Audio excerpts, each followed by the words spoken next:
Cada vez mais, os manifestantes enchem as ruas, agitando cartazes e entoando slogans. Querem mudança e querem na já. E, sinceramente, quem os pode censurar? Podemos não concordar com todas as suas causas individuais, mas só os cegos poderiam deixar de ver que o nosso mundo está realmente partido. E só os sem coração poderiam não querer consertá-lo. Como é que tu e eu podemos consertar o mundo? Mas podemos. E não estou só a brincar. Sim, os problemas são grandes. E sim, as ações que temos de tomar também são grandes, mas são as únicas ações que vão funcionar. Fique comigo hoje e eu explico-lhe. Também vos darei a oportunidade de pedirem o nosso recurso gratuito sobre os 10 mandamentos. Como tudo o que fornecemos aos nossos telespectadores, este recurso é completamente livre de qualquer custo ou encargo. Basta estar atento ao ecrã para ver as informações necessárias para obter a sua cópia gratuita. Na década de 1980, a dupla pop Tears for Fears teve um grande sucesso com a canção Everybody Wants to Rule the World. A canção foi escrita tendo em conta a Guerra Fria em curso entre o mundo ocidental e a Rússia, ou a União Soviética, o potencial para uma guerra nuclear, as possibilidades do totalitarismo e outras preocupações sociais da época. Francamente, sem praticamente nenhuma alteração, essas são também as nossas preocupações atuais. Quando era adolescente e estava a ouvir a canção, senti-me tocado porque era evidente que o mundo estava partido. E embora eu goste de pensar que não sou velho, sejamos honestos, já não sou um adolescente. E, no entanto, o mundo ainda está partido. Mesmo enquanto falo aqui no nosso estúdio, grandes guerras continuam a agraçar no Médio Oriente e às portas da Europa. O Haiti continua a sofrer sob uma gangocracia e a guerra civil continua a destruir a vida de milhões de pessoas no Sudão. Dentro das nossas nações, é evidente que o racismo continua a ser muito real. A pobreza continua a ser muito real. As famílias desfeitas ainda são muito reais. Os receios da violência continuam a ser muito reais. Nos Estados Unidos, considerada por muitos a nação mais poderosa e bem-sucedida do mundo, as taxas de suicídio têm subido com raras interrupções nos últimos 25 anos. Consideremos a ironia da nossa situação atual. Por um lado, vivemos nos tempos mais notáveis de toda a história da civilização. Do ponto de vista científico, talvez compreendamos hoje mais sobre o funcionamento do mundo físico do que qualquer outra geração na história do homem.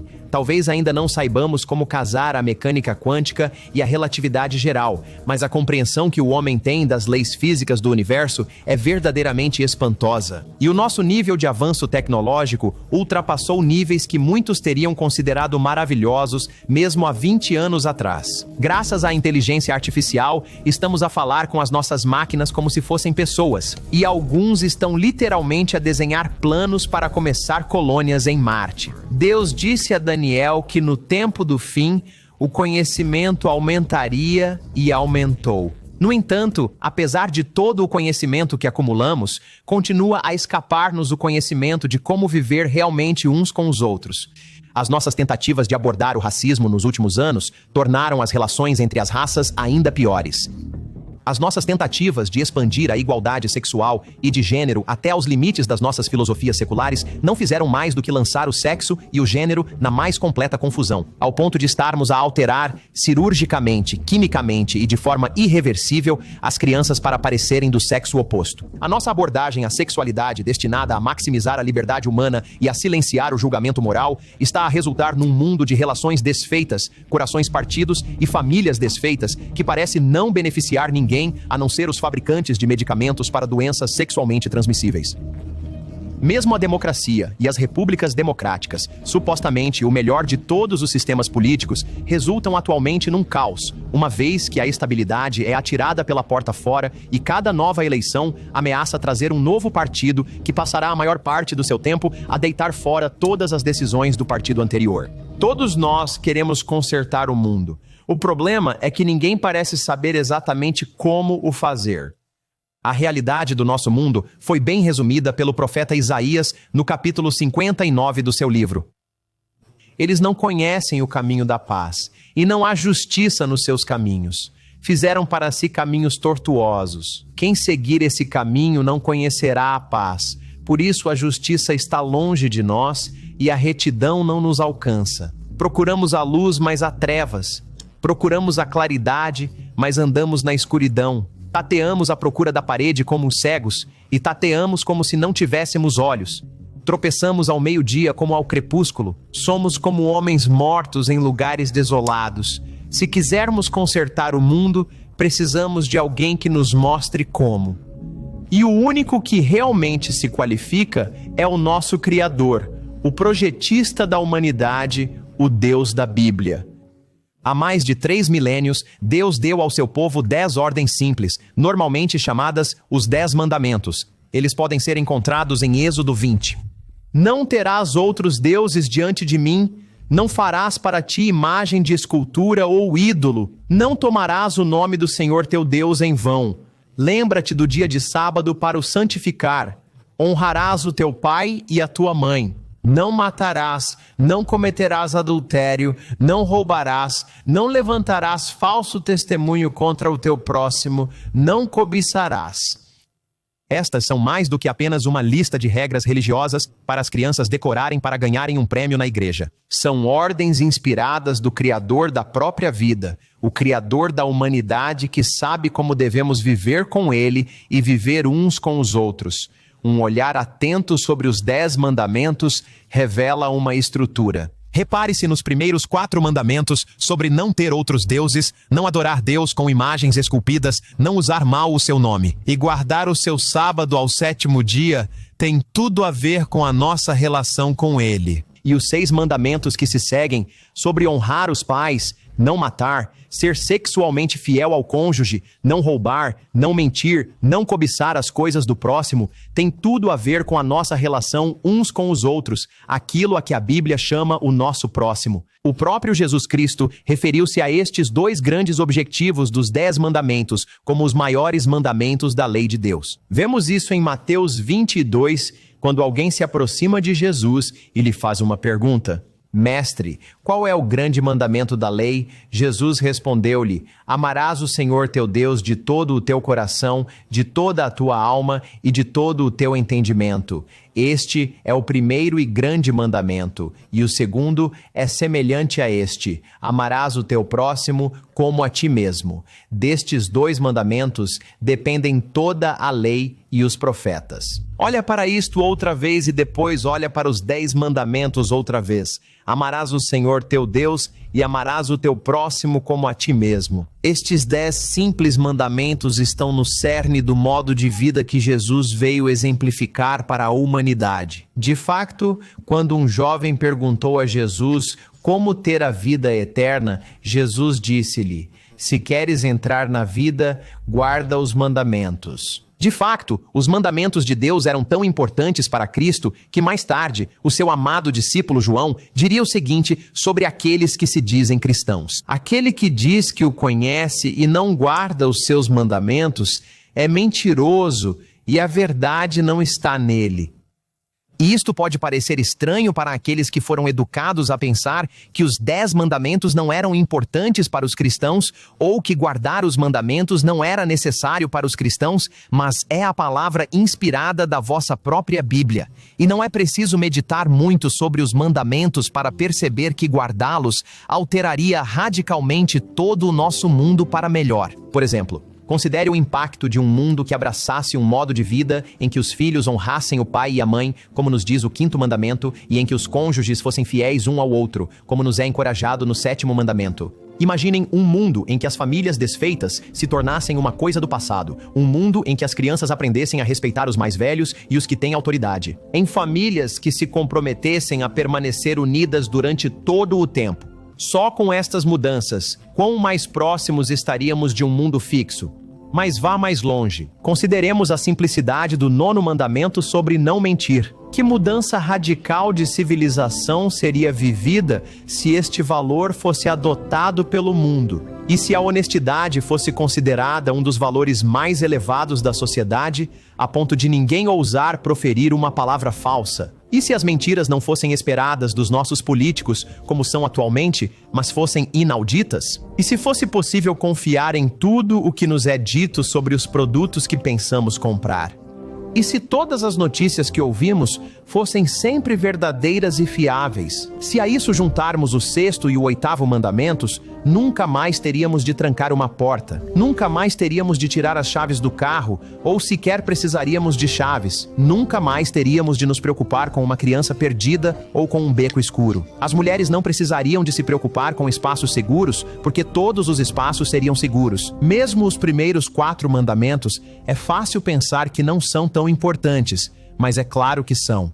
Quantos problemas neste mundo destruído são causados pela confusão religiosa, por pessoas que seguem deuses que não são deuses? O que significaria para o mundo, para todos, abraçar o verdadeiro Criador do mundo, adorá-lo como ele quer ser adorado, não de acordo com as nossas próprias ideias, que muitas vezes se chocam e entram em conflito umas com as outras, mas de acordo com as suas próprias ordens? Porque consertar o mundo começa por nos consertarmos a nós próprios, e não da forma sem sentido, como essa conversa é normalmente utilizada, em que o foco em nós próprios é um código para simplesmente aceitarmos as nossas falhas de caráter e não mudarmos nada. Não, nós precisamos de mudar.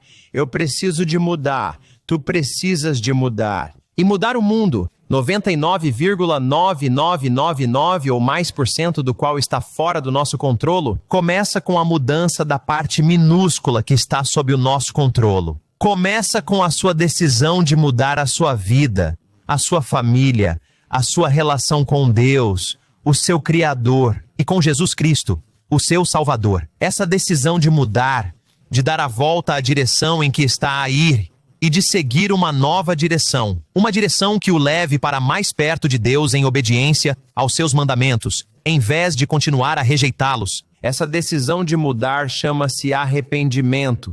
E é o cerne da mensagem que o Filho de Deus trouxe a este planeta há 2000 anos. Não acredite na minha palavra, vejam-no comigo. Em Marcos, capítulo 1, vemos o início da missão de Jesus ao mundo e a mensagem que ele trouxe, em termos simples. Vejam os versículos 14 e 15. Depois de João ter sido preso, veio Jesus para a Galileia, pregando o evangelho do reino de Deus e dizendo: o tempo está cumprido e o reino de Deus está próximo. Arrependam-se e acreditem no evangelho. Arrependei-vos. Já não é uma palavra que se ouça com muita frequência, talvez um pouco antiquada. Mas os mandamentos de Deus nunca passam de moda. De fato, eles são a chave para consertar este mundo. Agora, eu sei que isto vai parecer que estou a minar tudo o que disse até agora, mas embora os 10 mandamentos sejam vitais, não são suficientes. Mesmo que conseguíssemos convencer cada um dos 8.000 milhões de seres humanos do planeta Terra a começar a cumprir os 10 mandamentos, adorando Deus como Ele nos manda adorá-lo, amando o nosso próximo como Deus nos instrui, não seria suficiente para consertar o mundo. Não me interpretem mal, seria maravilhoso, pelo menos por um tempo, mas não duraria muito. Como é que eu sei? Porque Deus provou-nos isso na experiência dos filhos de Israel. Reunidos como um povo livre no sopé do Monte Sinai há mais de 3.000 anos, Deus entregou-lhes os 10 mandamentos, leis de vida e de convivência que construiriam uma bela sociedade. Antes de entrarem na terra prometida, Moisés esclareceu-os sobre a bênção que lhes tinha sido dada nestes mandamentos. Leia-o comigo em Deuteronômio 4, a partir do versículo 5. E certamente que vos ensinei estatutos e juízos, como o Senhor meu Deus me ordenou, para que procedais segundo eles na terra que ides possuir. Portanto, guardai-os, porque esta é a vossa sabedoria e o vosso entendimento perante os povos que ouvirão todos estes estatutos e dirão: certamente esta grande nação é um povo sábio e compreensivo. Pois que grande nação há que tenha Deus tão perto de si, como o Senhor nosso Deus está de nós? Por qualquer motivo o invocamos. E que grande nação há que tenha tais estatutos e juízos justos, como os que estão em toda esta lei que hoje vos proponho?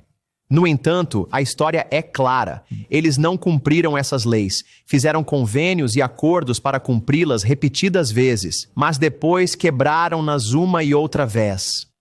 Confrontados com os bons, puros e justos mandamentos de Deus e com o modo de vida rico, notável e gratificante que eles tornam possível, a sua natureza egoísta, carnal e humana venceu uma e outra vez. Como o apóstolo Paulo resume em Romanos, no capítulo 8, porque a inclinação da carne é inimizade contra Deus, porque não é sujeita à lei de Deus, nem o pode ser. Portanto, aqueles que estão na carne não podem agradar a Deus, e tal como eles, tu também falharás. Aqueles que escolhem voltar-se para os 10 mandamentos, o único modo de vida que Deus abençoa e endossa neste mundo. O único caminho para a verdadeira paz e felicidade e a única maneira de consertar o mundo, vão descobrir que inevitavelmente falham. Eles escorregam e pecam. Bem, isso é ótimo, podem estar a pensar. Trouxeste-nos até aqui e disseste-nos que os 10 mandamentos são a forma de consertar as nossas vidas e o mundo, e depois puxas-nos o tapete. O que é que se passa no mundo de amanhã, meu? Bem, compreendo a tua frustração. Mas a boa notícia, a muito boa notícia, é que todos aqueles que procuram guardar verdadeiramente os mandamentos de Deus não estão sozinhos nos seus esforços. E a ajuda de que precisamos está ao nosso alcance. Acabamos de ler que a mente carnal é inimizade contra Deus, pois não está sujeita à lei de Deus, nem pode estar. Portanto, aqueles que estão na carne não podem agradar a Deus. Mas leiam mais. Vós, porém, não estáis na carne, mas no Espírito, se é que o Espírito de Deus habita em vós. Para aqueles que estão dispostos a se converter e se arrepender, Deus disponibiliza ajuda para guardar suas leis, seus mandamentos. Leia anteriormente no mesmo capítulo. Pois o que a lei não podia fazer, visto que era fraca por causa da carne, Deus o fez enviando o seu próprio Filho em carne e osso. Deus fê-lo enviando o seu próprio Filho em semelhança de carne pecaminosa por causa do pecado. Ele condenou o pecado na carne para que a justa exigência da lei se cumprisse em nós, que não andam segundo a carne, mas segundo o Espírito. Porque os que vivem segundo a carne têm em vista as coisas da carne, mas os que vivem segundo o Espírito, as coisas do Espírito. Sim, Deus não nos abandonou a nossa natureza carnal. Jesus Cristo morre para que possamos ser perdoados dos nossos pecados e Ele vive agora nas vidas daqueles que entregam as suas vidas a Ele, transformando-os através do seu Espírito para que dia após dia, semana após semana, aprendam a guardar as suas leis e mandamentos, tal como Ele fez. Vemos esta promessa de ajuda e transformação refletida nas palavras do livro de Hebreus. É uma citação do Antigo Testamento. Lê comigo em Hebreus 10, começando no versículo 16. Esta é a aliança que farei com eles depois daqueles dias, diz o Senhor. Porei as minhas leis nos seus corações e nas suas mentes as escreverei, e depois acrescenta, dos seus pecados e das suas iniquidades não me lembrarei mais. E para aqueles que estão dispostos nesta vida a consertar os seus próprios mundos, arrependerem-se e abraçarem os 10 mandamentos de Deus e permitirem que Jesus Cristo os perdoe dos seus pecados e inicie o processo de os transformar de dentro para fora, há realmente boas notícias à frente. Porque aqueles que permitiram que Jesus Cristo consertasse suas vidas desta forma, nesta vida, terão permissão para reinar ao lado de Jesus Cristo depois do seu regresso e começar verdadeiramente a consertar o mundo inteiro. Sim, se realmente quisermos consertar o mundo de forma verdadeira e profunda e torná-lo o mundo de paz, alegria e contentamento que sempre desejamos ver, então a chave é permitir que Deus conserte as nossas vidas primeiro. Assim, no final, se quisermos juntar-nos a Jesus Cristo para finalmente consertar o mundo amanhã, precisamos de nos voltar para Ele em obediência e deixar que Ele conserte as nossas vidas hoje. Obrigado por assistir. Se achou este vídeo útil, veja mais do nosso conteúdo. E se quiser o guia de estudo gratuito relacionado com este tópico, basta clicar no link na descrição. Até a próxima!